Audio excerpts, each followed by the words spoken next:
Bonjour à toutes, bonjour à tous. C'est une trace de chevreuil que vous voyez là.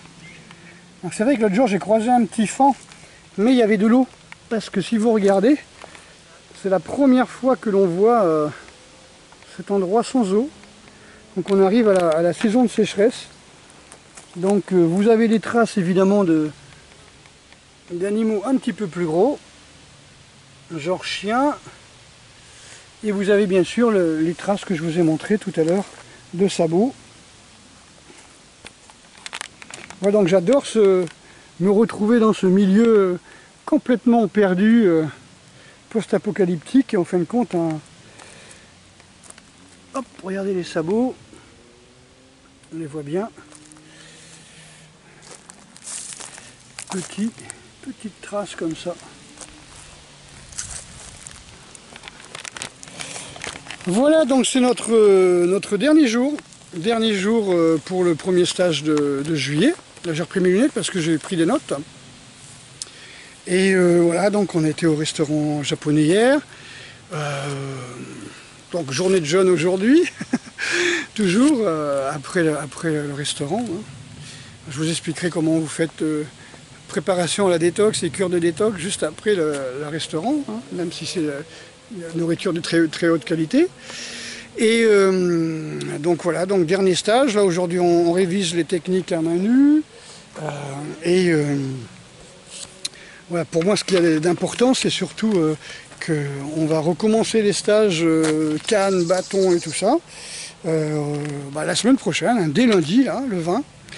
Donc ce sera du 20 au 24 et après ce sera du 27 au 31. Et on va essayer de voir si je peux faire un truc au mois d'août. Mais comme je vous dis, ça pue un maximum. Je le sens très mal. Donc je vais peut-être faire 3 semaines grand maximum en août. Je voulais pas. Voilà, je lance. Alors vous inquiétez pas. Si on est confiné, moi j'encaisse pas l'échec de toute façon. D'abord parce que j'ai pas le temps d'aller les mettre à la banque déjà au départ. J'ai pas du tout le temps d'aller en ville. Et d'un autre côté, voilà, si jamais on est confiné, on vous renvoie les chèques. On vous demande si vous voulez qu'on renvoie les chèques et on vous envoie les chèques. Ok. Voilà, donc mon message aujourd'hui c'était rester en vie, parce que là ça pue l'empoisonnement général. Alors je ne vais pas vous parler de la 4G, 5G et tout ça, et à chaque fois qu'il y a eu un nouvel outil comme ça, technologique, pour la santé, qu'il y a eu des épidémies qui sont sorties, je ne vais même pas vous parler de ça. Je dis que moi je me méfie quand quelqu'un qui est financé, c'est-à-dire un gouvernement, qui est financé par des labos pharmaceutiques, qui fout 90% de la sécu, c'est-à-dire 90% de 50% de son budget d'État, pour enrichir des labos pharmaceutiques, c'est ce qui se passe. Le budget de l'État, je crois que c'est 200 millions, il y a 100 millions pour la sécurité sociale, et sur ces 100 millions, vous avez au moins 95 millions qui part dans les grands labos pharmaceutiques. Oh, les traces incroyables. Là, on ne peut pas ne pas les voir. Ok. Ça, c'est mon côté trappeur. Ah ouais. Ah, ils vont même ici, ouais. D'accord. Donc, je vois par où ils passent. Ok. Magnifique. Voilà, donc... ça pue l'empoisonnement, parce que jamais on me fera croire que quelqu'un qui, si l'État voulait vraiment la santé des personnes, il interdirait l'alcool et la cigarette, et tout de suite ça fera quelque chose comme 100 000 morts de moins par an, tous les ans. Donc c'est-à-dire en 5 ans, 500 000 quoi. Vous voyez? Donc pour moi, j'y crois pas une seconde que l'État veut votre bonheur ou votre santé ou quoi que ce soit. L'État français, enfin l'Europe, le marché, l'OTAN, l'ONU, l'OTAN, le marché, c'est-à-dire les banquiers, les grands industriels, et les labos en particulier, les Big Pharma, en pharmacochimique, ont foutu un pantin à la tête de l'État, et ce pantin, il nous a déjà vendu. Vous voyez, ce pantin nous a vendu. C'est ça le problème. Ce pantin nous a vendu. Il n'y a pas de... Il n'y a plus de frontières, il n'y a plus de marché, enfin, où il n'y a plus de marché. Toutes les petites entreprises vont se casser la gueule, tout ce qui peut vous donner la santé sera interdit. Alors déjà en plein mois d'août, on vous demande de mettre un masque, c'est déjà grave, quoi. Voilà, donc déjà, moi je trouve ça craignos, quoi. Donc empoisonnement général, hein. Donc c'est un petit peu comme quand je vais sur un site d'un journal, un journal du web, un journal du net, et je vois un cache qui apparaît en disant protégez vos données, acceptez les cookies et compagnie. Mais couillon, si j'accepte les cookies, je ne protège pas mes données. Ça veut dire que tu vas vendre mes données tout simplement parce que j'ai voulu regarder un de tes articles et tu vas vendre mes données pendant des années. Non, non, j'en ai rien à foutre. Donc quand je vois des machins comme ça, je sors très vite de ce truc, hein, comme le Parisien.fr par exemple, où je veux regarder un article sur le sport, la liberté d'enseigner le sport. Bon, pour faire cet article, tu n'as pas besoin d'un journaliste, hein.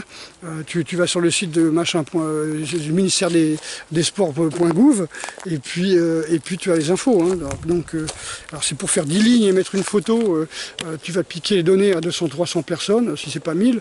Moi je trouve ça, c'est du vol de données, quoi, point. Mais tous les journaux font ça, hein, voilà.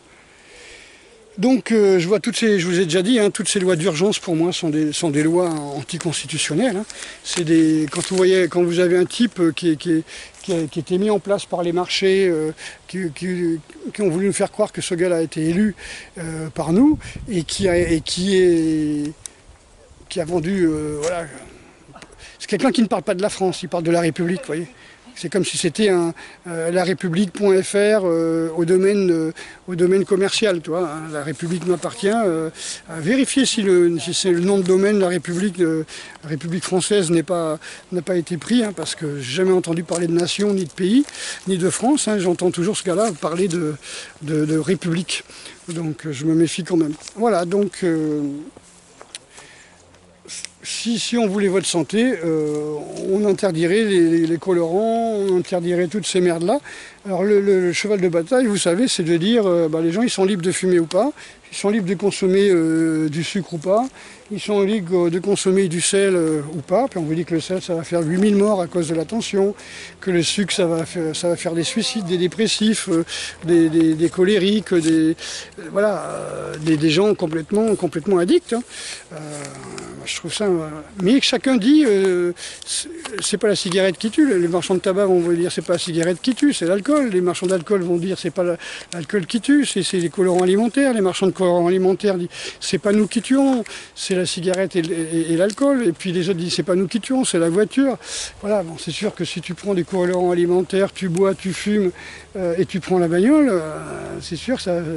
T'as tiercé gagnant, quoi, hein. Tu te retrouves à Garches avec les deux jambes coupées, hein, à apprendre à marcher avec des prothèses en titanium, quoi. Tu vois, tu pourras jouer à X-Men, quoi. Voilà, donc je trouve ça un petit peu bizarre. Voilà, chacun dit que c'est pas grave, que le monde devient empoisonné. On vous met un masque, c'est pas grave. Sauf qu'on ne fait pas que vous mettre un masque, on vous met un masque et on vous fait peur.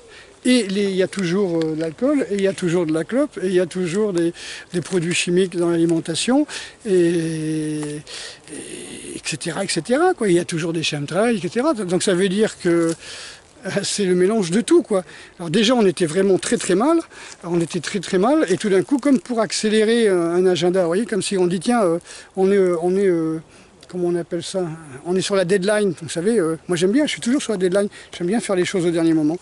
Voilà, ça me stimule. Et bien là, j'ai l'impression que le marché, entre guillemets, est sur la deadline et demande à tous ces pantins qu'il a mis à la tête des États de se dépêcher, de faire un maximum de malades et de flinguer tous les gens qui ne consomment pas assez, quoi. C'est-à-dire les vieux, les cassos et tout ça. Donc on leur fout un masque, on leur fait peur du matin au soir, ces gens-là n'ont pas les moyens de s'acheter de la bonne nourriture, donc ils vont bouffer les merdes des supermarchés et ça va éliminer les 70% de la population qu'ils veulent éliminer, quoi. Ils veulent garder que des gens qui sont des hyper consommateurs et des migrants qui bossent pour 3 francs 6 sous, quoi. Et encore les 6 sous, je suis pas sûr, hein.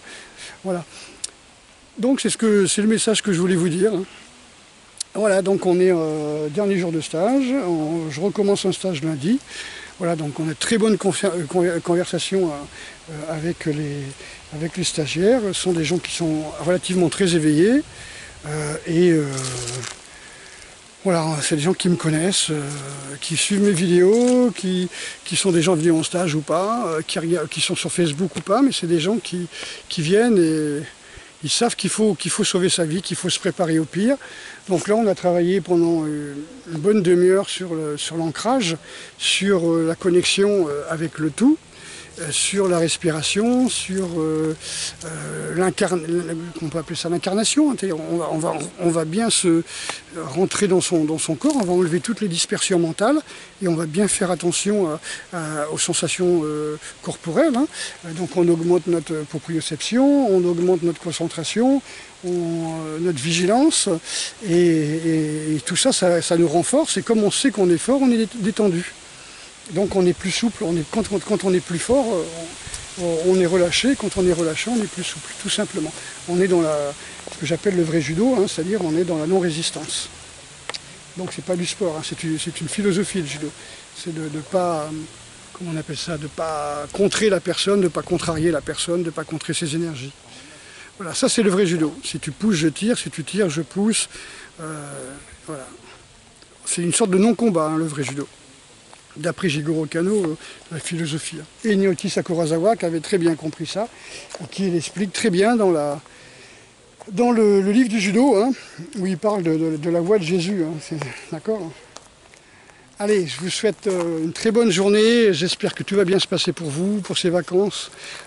N'hésitez pas à me contacter sur le mail que je vous donne, sous la vidéo. Si vous voulez venir encore nous rejoindre dans les stages d'été, il reste au moins 4 places. Comme je vous dis, on n'est pas limité, donc ça ne me dérange pas. On a de la place. Et comment dire, j'essaierai, comme je vous dis, de faire au mois d'août. En tout cas, je vais donner des dates. Je vais le faire ça ce week-end. Je vais envoyer ça très rapidement. J'aurai plus de temps ce soir et demain. Et vous voyez si vous pouvez venir en août et tout ça. Je répondrai à vos questions, je vous donnerai des solutions, voilà quoi, je veux dire, par rapport à mes recherches que je fais depuis plus d'une quarantaine d'années, quoi. D'accord ? Je vous souhaite tout le bonheur du monde et surtout restez en vie, d'accord ? Ne vous étouffez pas avec ces saloperies, résistez. Si le marché cherche à accélérer nos contraintes qui sont anticonstitutionnelles, donc illégales, illégitimes et illégales, mais comme on dit rien, il continue. Tant qu'il n'y aura personne qui dira rien, continuera. Voilà, donc j'ai pas la solution pour vous dire vous allez prendre des fusils, vous allez attaquer. Non, je dis simplement restez en vie. Le seul moyen de les faire chier, c'est de rester en vie et en très bonne santé et de refuser tout ce qui est test et vaccination. Ils ne nous testent pas, ils nous détestent. Voilà. Ça, c'est très important. D'accord ? Quand il dit qu'on va vous tester, c'est pas vrai. Ils ne dépistent pas, ils nous pistent. D'accord ? Est-ce que quand ils font des tests, est-ce qu'ils nous prennent quelque chose ou est-ce qu'ils nous filent quelque chose ? D'accord ? Est-ce qu'ils ne nous implantent pas quelque chose ? Il faut s'attendre à tout avec ces gens-là. Ok, donc à très bientôt, courage et ne désespérez pas. Concentrez-vous sur le moment présent. La meilleure façon d'emmerder le monde, c'est de rester en bonne santé, d'apprendre à se battre et de garder le moral. Tout ça, c'est ce qu'ils détestent le plus. À très bientôt.